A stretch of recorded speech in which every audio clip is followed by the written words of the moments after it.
مولا علی علیہ السلام کے پاس ایک شخص آیا اور اس نے آگے کہا مولا میں بہت پریشان. امام علی نے کہا جا اور استغفار کر, just say sorry to your اللہ. وہ چلا گیا. دوسرا آدمی آیا, اس نے آگے کہا مولا میں بیماریوں میں مبتلا ہوں. امام علی نے کہا استغفار کر, وہ بھی چلا گیا.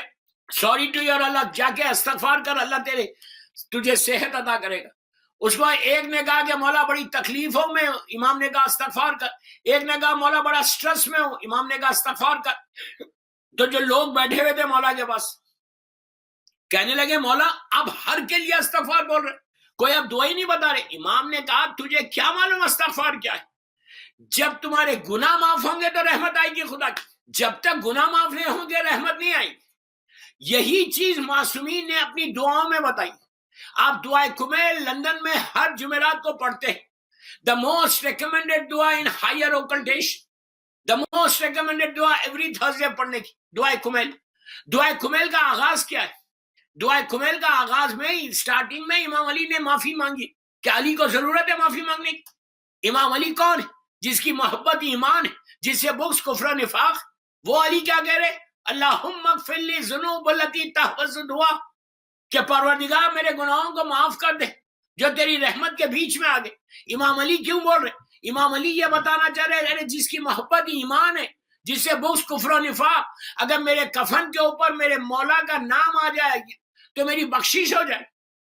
وہ علی استغفار کر کے دنیا کو بتا رہا کہ میں علی جیسا بندہ ہو کے استغفار کر رہا, تو تم کو کیا ہوا؟ Why don't you say sorry to Allah? افضل ترین عبادت یاد رکھو. میری ریکویسٹ ہے آج میری مجلس کا پہلا میسج کہ کوشش کرو, ٹرائی کرو میکسیمم استغفار کرنے کی. جتنا تم استغفار کرو گے وہ مرنے کے بعد تم کو کام آئے گا.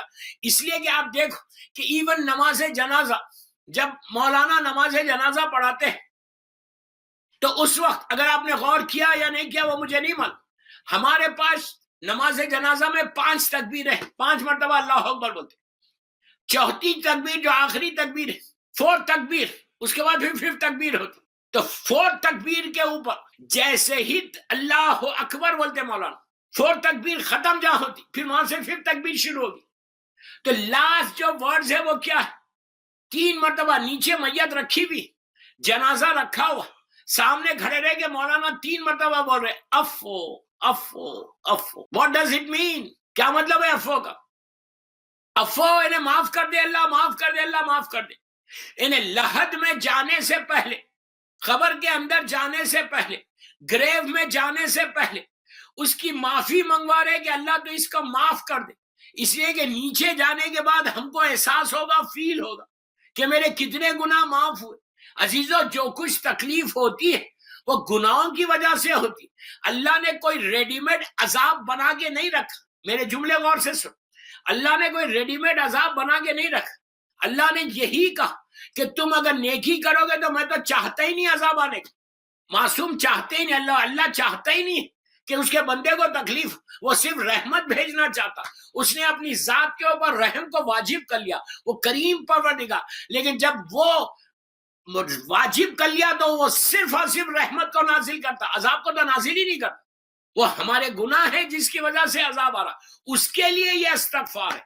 بہترین اعمال میں سے یہ عمل کہ انسان استغفار کرے, کثرت سے استغفار کرو. اس کے بعد دیکھو کہ ڈے ٹو ڈے لائف میں تم کو کتنا سکون ملتا.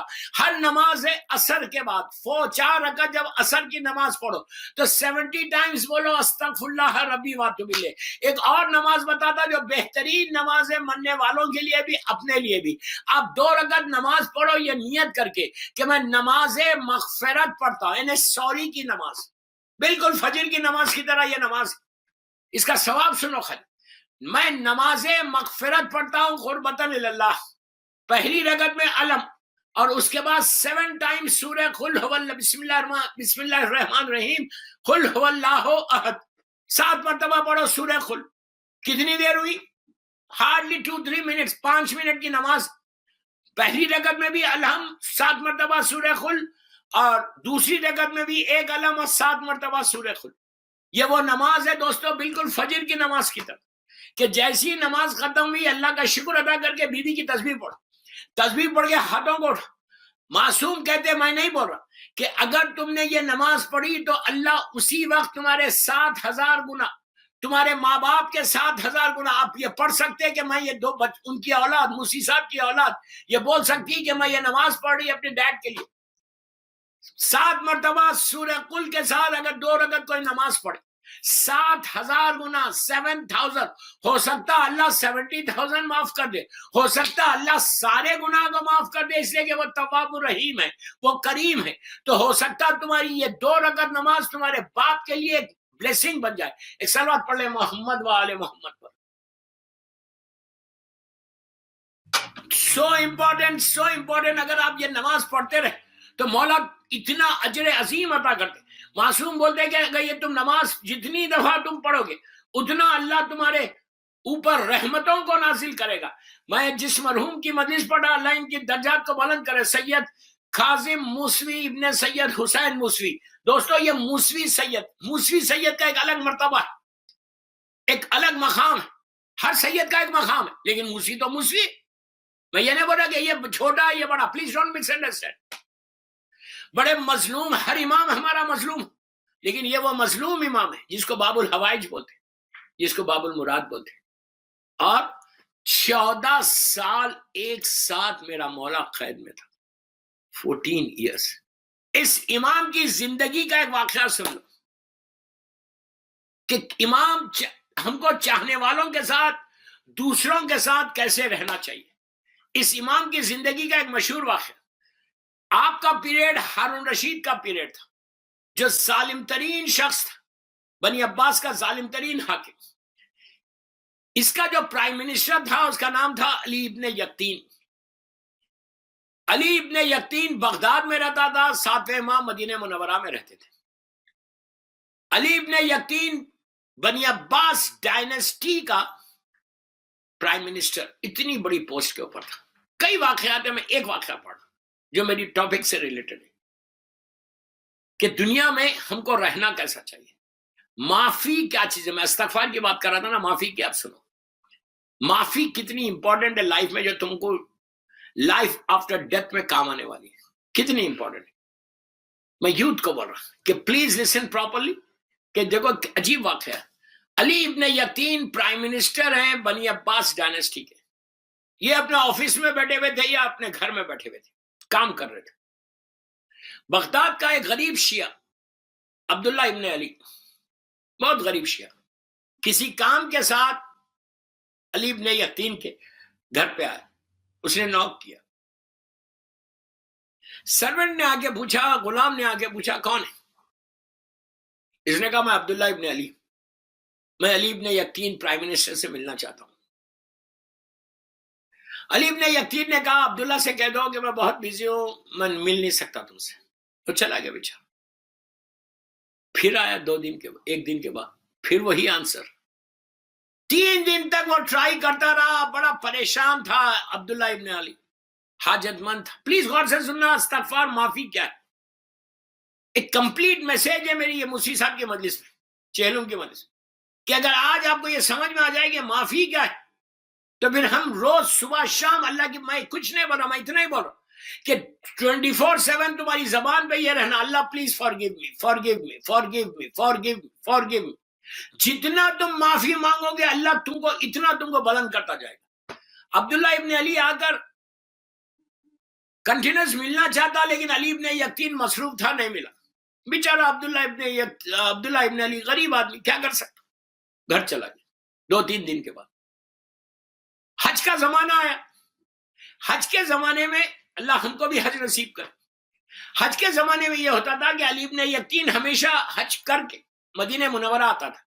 اللہ ہم کو بھی زیارت نصیب کرے مدینہ منورہ انشاءاللہ. اور سرکار کی زیارت کر کے، جنت البقیع کی زیارت کر کے وہ جاتا تھا مولا کے گھر پہ. اس دفعہ اسی طرح وہ گیا، مسجد نبوی کی زیارت کی، جنت البقیع کی. اللہ ہم کو بار بار نصیب کرے انشاءاللہ. مولا کے گھر پہ گیا، جا کے نوک کیا. اندر سے غلام آیا، پوچھا کون؟ تو کہا علی ابن یقطین، پرائم منسٹر بنی عباس کی ڈائنسٹی کا. سوچو دوستو، آج کا پرائم منسٹر نہیں، اس زمانے کا پرائم منسٹر. امام کے دروازے پہ. امام نے غلام سے کہا علی ابن یقطین سے کہو کہ میں بہت بیزی ہوں، میں بعد میں ملوں گا. علی ابن یقطین چلا گیا. پھر گھنٹہ 2 گھنٹے 3 گھنٹے 4 گھنٹے کے بعد آیا, پھر وہی جواب کہ I'm very busy, میں بعد میں ملوں گا. علی ابن یقطین وہ شاک کہ یار آج کیا ہو گیا, مولا مجھ سے مل رہے نہیں. تیسری دفعہ آیا, تیسری دفعہ بھی امام نے وہی جواب دیا. اب علی ابن یقطین سمجھ گیا کہ کوئی بات, ورنہ امام کبھی ایسا نہیں کرتے کہ 3 دفعہ آیا اور 3 دفعہ بھی امام نے ملنے سے انکار کر دیا. اب اس نے کہا کہ میں یہاں سے جاؤں گا نہیں, دروازے پہ بیٹھ گیا. دوستو آپ امیجن کرو, علی ابن یقطین کو معمولی آدمی نہیں ہے, پرائم منسٹر ہے, آج کا نہیں اس زمانے کا پرائم منسٹر. اتنی دولت, اتنا گھر, اتنا اسٹیٹس. آج تھوڑا سا اسٹیٹس آ جائے تو مذہب کو بھول جاتے, تھوڑا سا اسٹیٹس آ جائے تو ہم ان کے اوپر اعتراض کرتے. علی ابن یقطین اتنی بڑی پرسنالٹی, پرائم منسٹر, 3 دفعہ امام نے ملنے سے انکار کیا, وہ امام کے دروازے سے گیا نہیں. اگر آج کا شیعہ ہوتا بولتا میں تو مولا آیا تھا آپ کے بعد آپ نے ملے, میں چلا گیا. آپ سوچو کتنا ڈیفرنس ہے آج کے شیعہ میں اس وقت کے. اتنا بڑا آدمی بیٹھ گیا دروازے. تھوڑی دیر کے بعد مولا نے اس کو بلایا, اس نے ہاتھوں کو جوڑ کے رونے لگا. روتا ہوا کہا مولا مجھ سے غلطی کیا ہوئی؟ امام نے کہا کہ غلطی نہیں, تو یہ بتا تیرے دروازے پہ ایک غریب شیعہ ہمارا آیا تھا. پلیز غور سے سنو, ایک غریب شیعہ. دیکھو امام اپنے شیعوں کا خیال کیسے رکھتے, اپنے چاہنے والوں کا خیال کیسے رکھتے. جیسے 7ویں امام نے اس وقت کیا, آج کے دور کا امام زمانہ بھی ہمارا ایسی خیال رکھتا ہے. ہاتھوں کو جوڑ کے کہا مولا مجھ سے غلطی کیا ہوئی, آپ میرے ملنے سے انکار کیا. امام نے کہا علی ابن یقطین تیرے دروازے پہ غریب میرا چاہنے والا آیا تھا عبداللہ ابن علی, تو نے ملنے سے انکار کر دیا. اب یہ رونے لگا. کہا وہ غریب ایک امید لے کر آیا تھا تیرے پاس, تو تیرا پوزیشن ہے, تیرا سٹیٹس, وہ تیرے پاس کچھ کام سے آیا تھا, کچھ مدد مانگ رہا تھا, اور تو نے اپنے گھر سے بڑھا دیا اس کا. کئی پیغامات ہیں اس میں کہ اگر تمہارے دروازے پہ کوئی آئے تو اس کو واپس مت کرو. اگر ہم نے واپس کر دیا تو یہ یاد رکھو ہم بھی اللہ کے دروازے پہ جاتے ہیں, ہم بھی جا کے اللہ کی بارگاہ میں مانگتے ہیں کہ Allah please give me something. تو اگر اللہ ہم کو واپس کر دے تو ہمیشہ کوشش کرو جو گڈ ڈیڈز ہے تمہارے, جو مرنے کے بعد کام آنے والی نیکیاں, وہ یہی ہے. نماز روزہ تو واجب ہے, کہ تم انسانوں کے ساتھ کیا کر رہے, اپنے بھائی بہنوں کے ساتھ تمہارا سلوک کیسا, لوگوں کے ساتھ تمہارا بیہیویئر کیسا, تم کتنی محبت سے بات کرتے, ہیں ساری وہ چیزیں. تو بہرحال دوستو علی ابن یقطین نے ہاتھوں کو جوڑ کے کہا مولا مجھے نہیں معلوم تھا, اور علی ابن یقطین صحیح معنی میں بیزی تھا. کہا مولا مجھے معاف کر دو. امام نے کہا نہیں ایسے نہیں, تو جا کے عبداللہ سے معافی مانگ. کتنی بڑی بات, یہ پرائم منسٹر ہے اور وہ بغداد کا ایک غریب آدمی. امام کیا کہہ رہے, جاؤ اس سے معافی مانگ, جسٹ سے سوری ٹو ہم. آپ دیکھ لیا آپ نے سوری کتنی امپورٹنٹ چیز ہے لائف میں. اس نے کہا مولا, اب پلیز غور سے سنو, اس نے کہا مولا میں تو مدینہ منورہ میں, وہ تو بغداد میں رہتا ہے. لیکن علی ابن یقطین سنسیئر تھا, تو امام نے انتظام کیا. امام نے کہا جنت البقیع جا, وہاں پہ تجھے گھوڑا ملے گا, سواری پہ سوار ہو جا, اور وہ تجھے لے کے جائے گا با اجاز. گیا, جنت البقیع پہنچا, گھوڑا دیکھا, سواری دیکھی, اس پہ بیٹھ گیا. چند لمحوں میں وہ بغداد پہنچا. عبداللہ, پلیز غور سے سنو, رات کا وقت ہے, عبداللہ ابن علی بغداد کا غریب شیعہ, اس کے دروازے پہ جا کے اس نے ناک کیا. اندر سے عبداللہ کی آواز آئی, کون ہے اتنی رات کو؟ تو علی ابن یقطین نے کہا میں علی ابن یقطین ہوں. اس نے عبداللہ کو یقین نہیں آیا, he couldn't believe. اس نے کہا کون علی ابن یقطین؟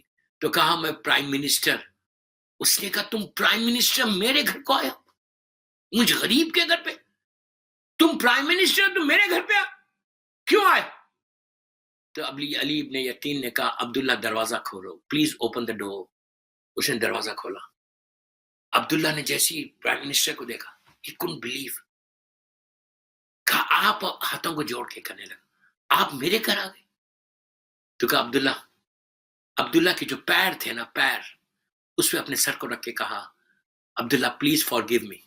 معافی سے بات شروع ہوئی تھی کہ معافی کتنی امپورٹنٹ چیز ہے نیچے مرنے کے بعد. ایک سلوات پڑھ لے محمد وآل محمد پر. اس نے کہا